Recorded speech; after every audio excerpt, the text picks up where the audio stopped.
happened is one Lubbock 5A team put the right pieces together for its first win of the season. And if you're in the way of Augustine and Biggity, I highly recommend getting out of the way. Hello everyone and welcome back to Football Fever, brought to you by LISD TV, your source for high school football here on the South Plains. I'm Travis Cran, and with me as always is the manager of Midnight Maneuvers, George Watson of the Lubbock Avalanche-Journal. Good day, boss. What am I, George Patton or George Watson all of a sudden? I kind of like the Midnight Maneuvers practices. Maneuvers? Yeah, you're out there kind of looking around. We're really going to have to start, I guess we're going to have to get out a thesaurus for you or something to find some similarities, because you're really, I mean, you're like Stretch Armstrong reaching out there. I discovered thesaurus.com last night. Yeah. But Freethesaurus.com? One thing, and I'm going to do this because I forgot to do it last week. Yes, if you were wondering what that was, George. George's birthday was last week. Oh, now let's go. And I'd tell you how old he was, but I'm pretty sure his birthday predates the invention of calendars. So I'll just go ahead and do this for him. Hope you don't set a fire in this place. I hope I don't either.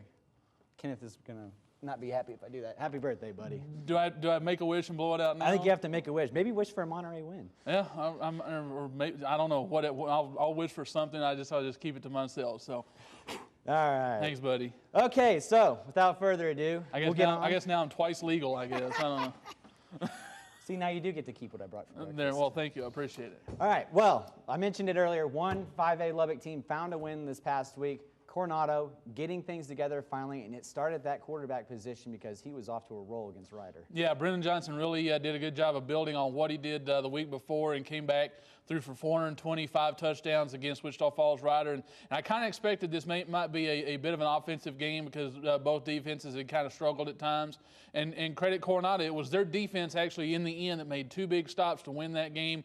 Braden Blackwell getting a big interception, and then three straight incompletions after a sack on Ryder's last possession that allowed the Coronado Mustangs to shut them down and preserve that 46-42 win. Big win for them to be able to come back and hold on and get that win on Friday. Yeah, you mentioned it. Butch Henderson and that group was one of those teams that was kind of putting stuff together the week before. They finally get things working. That gets them maybe ahead to match one of those playoff spots going into this next weekend. Next game coming up was, of course, Abilene Cooper and Lubbock High. And apparently the only thing that can stop Cooper is Mother Nature, because Lubbock High just could not find an answer for them. Yeah, I think we found out this week that if you do believe in God, He is a merciful God for having stopped that game at halftime, because Lubbock High was just and they knew it going in. Athlete-wise, they were just outmatched. And Abilene Cooper has maybe one of the most explosive 5A football teams that I've seen in a long time. And I've seen a lot of good 5A football teams. They just have all the talent. They have all the right pieces there, offensively and defensively. Quarterback is outstanding. You get a solid running back and two or three good wide receivers, and then they just play outstanding defense. And when you're going up against a team like Lubbock High really is still trying to search for an identity, search for some consistency. They were just completely outmatched, and it showed. There were some times maybe in the first 8 minutes a couple things go Lubbock High's way. It might have been a different game, but when the things started going bad, Lubbock High just didn't have the athletes or the ability to turn it around, and that's what allowed Cooper to really blow it out by halftime. Yeah, Cooper quarterback Clayton Nicholas with 6 touchdowns in that one. Another game where there was a lot of scoring. Midland taking on Monterey. I kind of hinted at it earlier. It did not turn out pretty for the Plainsmen in this one.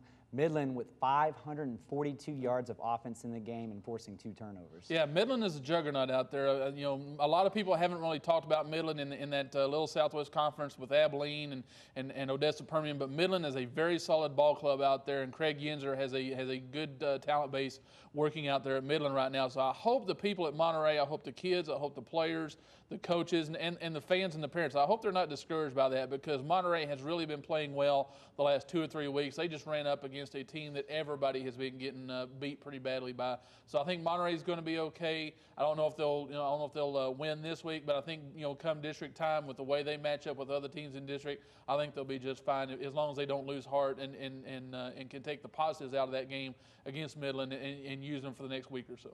All right, Estacado taking on Canyon in our next one. And it was kind of one of those funny games where one team started off, Estacado was up 7-0, then Canyon rolled back 10-7, then it's 14-10, 17-14, and then Augustine and Biggity and DeVerick Stubblefield kind of took over after that. Yeah, I mean, I kind of mentioned it in the story. It wasn't a clean game again for Estacado. It was cleaner than it was the week before against Midland Greenwood, but there were still some penalties, still some turnovers. But like I said, as long as you got a kid like Augustine and Biggity and what he's able to do, folks, Danny Cervantes is already out of words of superlatives to heap on this guy, and I'm running pretty short myself. The way that kid is running this year, I've talked to about it before. If he doesn't have a D1 scholarship in hand by the end of the season, then somebody out there is missing a boat, because I know he's small and I know he doesn't have the size of some others, but this kid is a legitimate Division I talent, and somebody out there has got to take a look at him, because if they get him on board, they're going to have a very, very solid running back in college. I mean, the kid is just outstanding, and he was the answer and has been the answer for Estacado all weekend or all year long. Yeah, you mentioned him running hard, 263 yards in this one, 178 of those coming in the first half. Another team looking to roll on like Estacado is Roosevelt, taking on Idalou, and shockingly, I don't think we'd talk about a Johnny Taylor team being in the hole like this, but it took a comeback from Roosevelt in a defensive stand in the fourth quarter. Absolutely. I took a lot of grief from a couple people, especially Coach Greg Pointer over at Roosevelt. He called me asking me what I was thinking, saying that they were going to win and score 41 points and do it. I said, well, Coach, you got to have faith. And I thought it would be a bit of a more high-scoring game, but credit Idalou's defense. They played outstanding, really kept Roosevelt's offense in check, but then you got to turn around and credit Roosevelt for being able to put together the drives at the end of the game and win the ball game 21-17. A good win by Roosevelt, and really I think is going to be a good test going into district play, which starts this week for the Eagles. Yeah, you mentioned Caden Whitley, a guy we learned about a little bit earlier this season. He had a big game, 228 yards of total offense in this one, 3 touchdowns, but 2 of those coming in the second half as they shut down Idalou. Yeah. Next game, moving on, you've mentioned it all year. Snyder, one of those teams that's just going to dominate and maybe be one of those we see in that Final Four when state comes up. They dominate Seminole 54-28. 54-28, another outstanding performance by Snyder. And like I said all along, they've got the pieces. They lost that first game 43-42 of the season on a missed extra point. But since then, they've pretty much been unstoppable. And, they rolled over Cooper, and this last week they rolled over Seminole. So they've got all the pieces in place at quarterback and running back and receiver, and that defense is playing outstanding. So, yeah, Snyder, I think, and they're going to have to be on a roll because they're in a very tough district with #1 Brownwood, a Abilene-Wiley team that's struggling right now. Sweetwater's kind of up on the move, so it's going to be a tough district for them. But, they're really kind of rounding into shape, being able to go into district on a roll, I think. And 2 other scores to mention. Lubbock Christian beats Rawls 41-20 and kind of need a late comeback or a late roll in that game to kind of pull out with the win. Then Borden County with a 45-38 win over Meadow. Kind of a controversial ending in that one. Yeah, a little bit of controversial ending.